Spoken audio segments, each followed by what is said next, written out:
तो ये WhatsApp guys, कैसे हैं आप लोग। तो आज मैं लॉर्ड ऑफ यूनिवर्स का न्यू एपिसोड एक्सप्लेन करने वाला हूं। तो चलिए वीडियो को शुरू करते हैं बिना कोई टाइम वेस्ट किए हुए।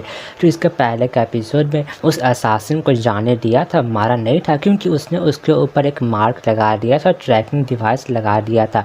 तो हमारा एपिसोड वहीं पर से शुरू होता है, जहाँ पर हम देखते हैं कि वह असासिन वहाँ से भागते हुए अपने मास्टर के पास जा रहा था, जहाँ पर वो एक जगह रुक के एक एनर्जी बॉल को क्रिएट करता है और फिर उसको डिस्ट्रॉय कर देता है, जिसके कारण हम देखते हैं कि वहाँ पर आसमान में एक पोर्टल ओपन होने लगता है, जहाँ पर वो एक एनर्जी बॉल के फॉर्म ले लेता है। जहाँ पर उस पोर्टल से आवाज़ आता है कि तुमने येजिन को नहीं मारा, क्या मैं सही हूँ।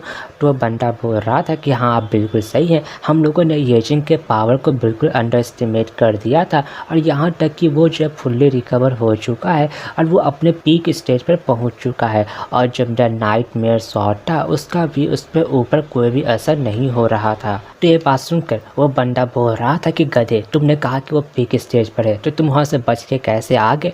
तो बंदा जवाब नहीं दे पाता है। तभी वो मास्टर बोल रहा था कि गधे, उसने तुम्हारे बॉडी पर ट्रैकिंग डिवाइस लगा दिया है। तो तभी वो बंदा हैरान हो रहा था कि तभी वहाँ पर येजिन पीछे से आके उसके ऊपर अटैक करता है, जिससे वो बंदा का बॉडी वहाँ पर वेपोराइज हो जाता है और वो मारा जाता है।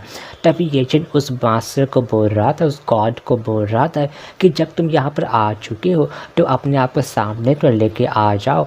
तो बंदा बोल रहा था कि अभी इतना जल्दी ही क्या है, मैं सही समय का वेट कर रहा हूँ, और वो सही समय उस समय आएगा जब मैं तुम्हारा लाइफ लेने के लिए आऊँगा तब। और बोल रहा था कि तुम प्रे करना कि वो समय जल्दी ना आए, तुम जल्दी ना मरो। तो येजिन बोल रहा था कि मुझे पहले लग रहा था कि यह सब हरकत एंसवी और फ्लेम गॉड किंग अपनी मर्जी से कर रहे हैं, लेकिन उसके पीछे मास्टर माइंड तुम हो।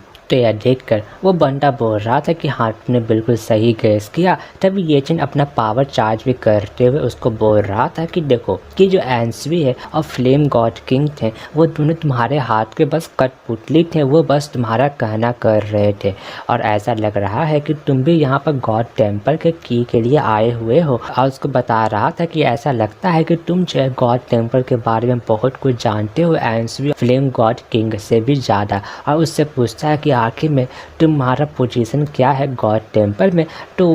तो वो एनर्जी बॉल वहाँ से भागने लगता है। तो येजिन बोल रहा था कि इतना भी आसान नहीं होगा यहाँ से भागना। और फिर तभी येजिन जो अपना पावर का यूज़ करके उसके बॉल को वहाँ पर कैच कर लेता है, उसको कैप्चर कर लेता है, और फिर अपना स्वॉर्ड अपना आर्मर पहनते हुए उस पर अटैक करने के लिए जाने लगता है। लेकिन हम देखते हैं कि वो एनर्जी बॉल अपने आप को उस बैरियर से आज़ाद कर देता है और उसका अटैक को अपना शील्ड से रोकने लगता है, जहाँ पर येजिन अभी भी उसके सामने कमज़ोर दिखाई पड़ रहा था, क्योंकि वो एनर्जी बॉल येजिन को बाउंस बैक कर देता है बहुत ज़्यादा आसानी से। और यहाँ पर येजिन का हाथ से स्वॉर्ड भी छूट गया था। तभी येजिन उस एनर्जी बॉल पर अटैक करने के लिए जाता है, लेकिन वो एनर्जी बॉल येजिन के ऊपर ही अटैक कर देता है और उसके ऊपर अपना वजन डालने लगता है, उसको नीचे गिराने लगता है। तो येजिन कुछ भी नहीं कर पा रहा था, और हम देखते हैं कि वो बहुत ज़्यादा घायल हो जाता है, जहाँ पर वो एनर्जी बॉल के फॉर्म में ही येजिन पर अटैक करते हुए उसको ज़मीन पर दे मारता है, जिससे येजिन और ज़्यादा घायल हो गया था। तभी वो गॉड वहाँ पर 3 एनर्जी बॉल क्रिएट करता है और येजिन पर अटैक कर देता है। तो तभी इस समय का फ़ायदा उठा के वो रेड यूनिकॉर्न वहाँ पर आके एनर्जी बैरियर से येजिन को बचा लेता है, और फिर वो खुद वहाँ पर अपीयर हो के उस गॉड को वहाँ पर डराने लगता है। तो ये देख कर वो गॉड भी वहाँ से डर के भाग जाता है। तो ये देख कर येजिन उस रेड यूनिकॉर्न को बोल रहा था कि तुम उसका पीछा मत करो। तभी वो रेड यूनिकॉर्न येजिन से पूछ रहा था कि मास्टर क्या आप ठीक हैं। तो येजिन उसको बता रहा था कि अगर मैं यहाँ पर इंटरनल डिवाइन आर्मर नहीं पहन कर रखता तो मैं बहुत ज़्यादा इंजर्ड हो जाता। तभी वो रेड यूनिकॉर्न बोल रहा था कि आखिर में यह पावरफुल गॉड था कौन। तो येजिन बोल रहा था कि इतना ज़्यादा पावरफुल गॉड मेरे ख्याल से बस एक ही है जो कि इस पूरे यूनिवर्स में एग्जिस्ट करता है। तो वो रेड यूनिकॉर्न पूछता है कि आखिर में वो कौन है। तो येजिन उसको बता रहा था कि जब मैंने अपना स्पेस पावर का यूज़ करके उसको एनर्जी बॉल को कैच करने का कोशिश किया था, तो उसने उसको बहुत ज़्यादा आसानी से ब्रेक कर दिया था वाइट पावर को यूज़ करके। और जो वाइट गॉड पावर है वो one of the top power में आता है इस यूनिवर्स में। और उसको बता रहा था कि जो स्पेस गॉड पावर है और जो वाइट गॉड पावर है वो बहुत ज़्यादा एक जैसे हैं, और जो वाइट गॉड पावर है जो उसका सक्सेसर है अभी फ़िलहाल वो बहुत ज़्यादा पावरफुल है और उसका आइडेंटिटी के बारे में बहुत कम को भी पता है। और मेरे ख्याल से वहाँ पर गिने चुने ही 1-2 बंदे होंगे जो कि वाइट गॉड किंग से मिल चुके होंगे, आमना सामना कर चुके होंगे। तो ये देखकर वो रेड यूनिकॉर्न उससे पूछ रहा था कि आखिर में हम लोग वाइट गॉड किंग को कैसे खोजेंगे। तो ये चीज़ उसको बता रहा था कि यह यूनिवर्स बहुत ज़्यादा बड़ा है और अगर हम लोग को किसी ऐसे बंदे को खोजना है जिसने जो वाइट पावर को मास्टर कर लिया है, जो कि बहुत ज़्यादा आसानी से कहीं भी छुप सकता है, तो यह नामुमकिन है। तो सबसे बेहतरीन यही रहेगा कि हम लोग वेट करते हैं उन लोग को, उसको हम लोग के पास आने के लिए। और तो ये बात सुनकर वो रेड यूनिकॉर्न बोल रहा था कि ये आइडिया तो आपका सही है लेकिन ये मुझे बिल्कुल पसंद नहीं आ रहा है। लेकिन तभी हम देखते हैं कि वहाँ पर भूकंप आने लगता है। तो यह देख कर येचन को याद आता है कि अरे सबसे पहले हम लोग को डिवाइन बीस्ट को बैकअप करना जगाना पड़ेगा, अपने साथ लाना पड़ेगा। लेकिन तभी येचन को वहाँ पर एहसास होता है कि वहाँ पर बहुत ज़्यादा ही भूकंप आ रहा है। तो तभी वो रेड यूनिकॉर्न बोलता है कि मास्टर ये ड्रीम वर्ल्ड कोलैप्स होने वाला है, तो हम लोग को जल्द से जल्द यहाँ से बाहर निकलना पड़ेगा। तो वो येचन बोल रहा था कि मुझे ऐसा लग रहा है वो बंदा नहीं चाहता है कि हम लोग बाकी सब डिवाइन बीस्ट को जगाएं, और अभी फ़िलहाल कुछ समय तक के लिए हम लोग को यह ड्रीम वर्ल्ड को वापस से सही करने में बहुत ज़्यादा मुश्किल आने वाला है। और फिर तभी हम देखते हैं कि वो ड्रीम वर्ल्ड का जितना भी पार्टिकल्स था वो जब वहाँ पर से गायब हो रहा था, आसमान में उड़ रहा था।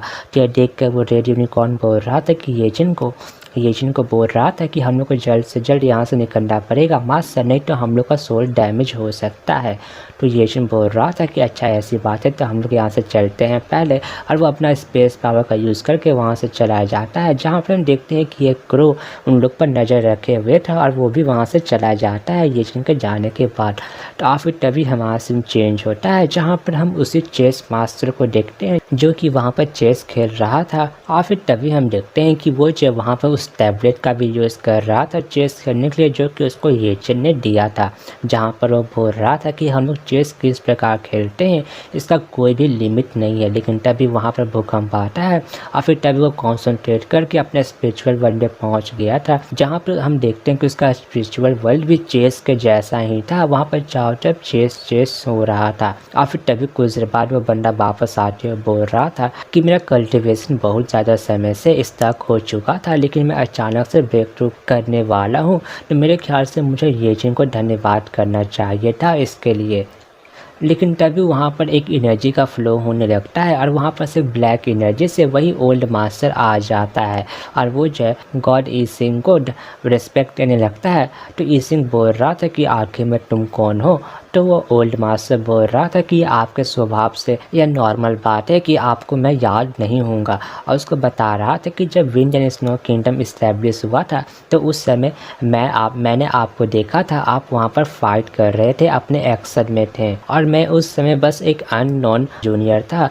तो तभी हम देखते हैं कि वो चेस मास्टर वहाँ पर उसको इग्नोर करते हुए चेस खेल रहा था, और जहाँ पर वो ओल्ड मास्टर खड़ा था वहाँ पर भी चेस को अपेयर कर लेता है। तो देख कर वो ओल्ड मास्टर बोल रहा था कि मुझे लगता है कि आप मुझे बिल्कुल भी वेलकम नहीं करना चाह रहे हैं, और उसको बता रहा था कि आपको पता है या फिर नहीं कि जो एंसवी है वो विंड एंड स्नो किंगडम की लॉर्ड वो मर चुकी है। तो वो चेस मास्टर बोल रहा था कि अच्छा तो मैं क्या करूं।